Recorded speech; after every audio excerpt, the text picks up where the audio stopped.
Comment et où les Eroniri ont-ils étendu leur territoire? Quand est-ce que les elfes sont-ils arrivés à Kaleronir? Réponse dans cette nouvelle vidéo du Conseil de Cadromia.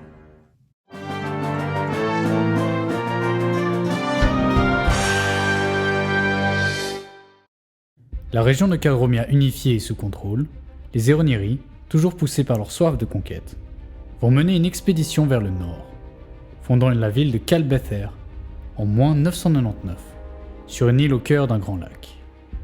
2 ans plus tard, des Eroniri partant de Kalvingen vont établir une nouvelle cité minière après Godafae, à l'extrémité orientale des montagnes Sorbesters.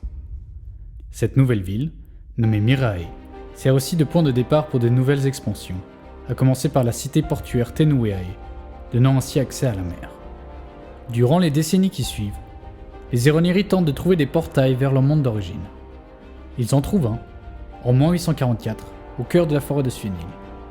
Mais, contrairement à ce qu'ils espéraient, ce dernier ne mène pas à leur monde d'origine, Eronir, mais dans un autre monde, où vivent des elfes, monde devenu d'ailleurs hostile pour ces derniers, poussant alors les elfes à venir finalement se réfugier à Kaleronir, avec l'aide des Eroniri.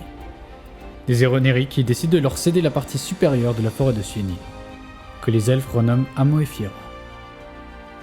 En parallèle, les Eroniri montent une grande expédition au départ de Tenueae, dans le but d'explorer la mer intérieure, nommée l'Aisratu, fondant au passage 3 nouvelles cités. Esmedae et Xedae en moins 840, puis Kal Venthae en moins 839. Cette dernière ville, nommée après la déesse de la mort, Veneth, est une ville située dans des plaines arides et où sont envoyés les mourants et condamnés à mort. Fidèles à leurs habitudes, les Eroniri vont utiliser ces cités nouvellement fondées pour étendre encore plus leur territoire.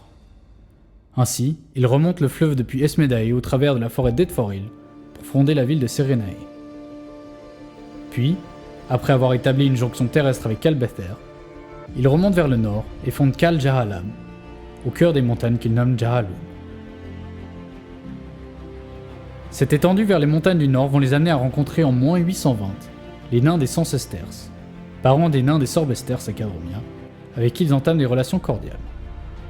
De plus, à l'image de leurs cousins au sud, les nains des Sancesters ont également créé des créatures, les Urkals, qui se sont par la suite retournés contre leurs créateurs, avant de s'établir dans les contrées gelées du nord-est du continent, tout en continuant de faire régulièrement des incursions. Les Eroniri s'allient alors avec les nains contre les Urkals, établissant 2 forts avancés, leur permettant non seulement de contrôler les passages terrestres, mais également de maintenir un accès à la mer, permettant de garder une voie maritime avec les cités plus au sud. Compte tenu des larges territoires nouvellement acquis, les Eroniri décident d'en faire une nouvelle région à part entière, dont la capitale se trouve à Kal Bether, et qu'ils baptisent Betheria. Surtout, les Eroniri préparent d'ores et déjà une nouvelle expédition, afin d'explorer le reste de la mer de l'Aisratu, exploration que nous aborderons dans le prochain épisode de cette série de vidéos sur les conquêtes Eroniri.